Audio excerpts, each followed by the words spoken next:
Hi guys, இன்னைக்கு இந்தியாவுக்கும் south ஆஃப்ரிக்காவுக்கும் முதல் ஓடி மேட்ச் நடக்க போகுது. இந்த மேட்ச்க்காக தான் ரசிகர்கள் எல்லாருமே காத்திருக்காங்க.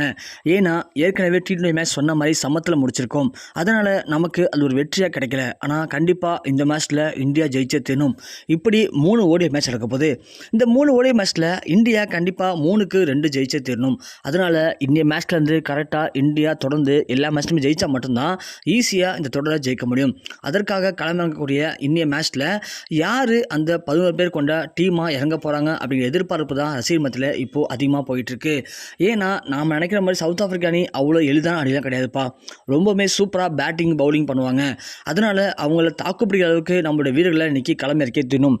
அப்போ தான் இந்தியா அவங்கள வீழ்த்த முடியும்.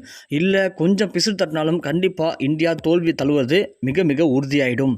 அதனால் இந்த பிளேயிங் லெவலில் மிக முக்கியமான வீரர்கள் களமிறங்கி தரணும். அந்த வகையில் தலை தோனி இப்போது அது குறித்து மிக முக்கியமான கருத்துக்களை பதிவு பண்ணியிருக்காரு. இன்றைய மேட்ச்சில் கண்டிப்பாக நீ யாரை வேணால் அழைச்சிட்டு போகாமல் இரு. ஆனால் முடிஞ்ச வரைக்கும் இன்றைய மேட்ச்சில் சாய் சுதர்சன் மற்றும் சஞ்சு சாம்சனை கண்டிப்பாக நீ உள்ளே கொண்டு போயே தீரணும். இவங்க 2 பேருமே பேட்டிங்கில் ரொம்பவுமே தீவிரமாக இருக்காங்க.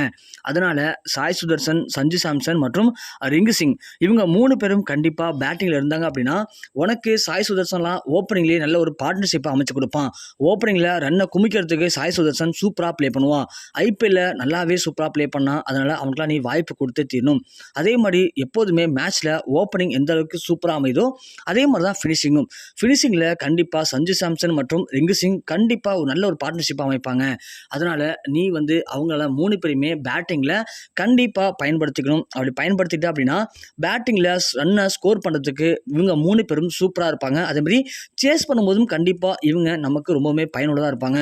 இவங்க 3 பேரில் நீ கண்டிப்பாக மிஸ் பண்ண அப்படின்னா அந்த பிளேயிங் லெவலில் நீ இந்த மேட்ச் ஜெயிக்கிறது ரொம்பவுமே ரிஸ்க்காக போய் முடியும். அப்படின்ற மாதிரி தலை தோனி மட்டும் இல்லாமல் ரோஹித் சர்மா 2 பேருமே இப்போது KL ராகுலுக்கு மிக முக்கியமான அட்வைஸ் ஒன்று கொடுத்துருக்காங்க. அதனால் முடிந்த வரைக்கும் இந்த மேட்ச்சில் சாய் சுதர்சன் மற்றும் ரிங்கு சிங், சஞ்சு சாம்சன் இவங்க 3 பேருமே பேட்டிங்கில் அதிகபட்சம் கலையங்க வாய்ப்பு இருக்காம்.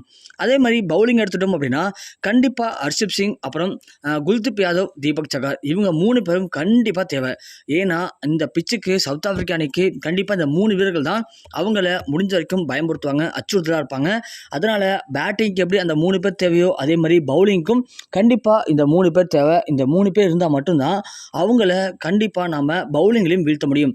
ஏன்னா ஒரு பக்கம் நம்ம அதிகபட்சம் ரன் அடித்தாலும் கூட அடுத்த பட்சம் அவங்க ரன் அடிக்க விடாமல் தடுக்கிறதுக்கு நம்மளோட பவுலிங் தேவை. பயிற்சி ஆட்டங்களை ஹர்ஷிப் சிங் சூப்பராக ஓவர் போட்டிருக்கான். அதே மாதிரி T20 மேட்ச்லையும் ஹர்ஷிப் சிங் நல்லா ஓவர் போட்டார். அதனால் முடிஞ்ச வரைக்கும் பேட்டிங்கில் எப்படி அந்த 3 பேரை நீ தேர்வு செய்யறியோ அதே மாதிரி பவுலிங்கில் இந்த 3 பேரும் கண்டிப்பாக தேவை. இந்த 3 பேரும் நல்ல ஃபார்மில் இருக்காங்க.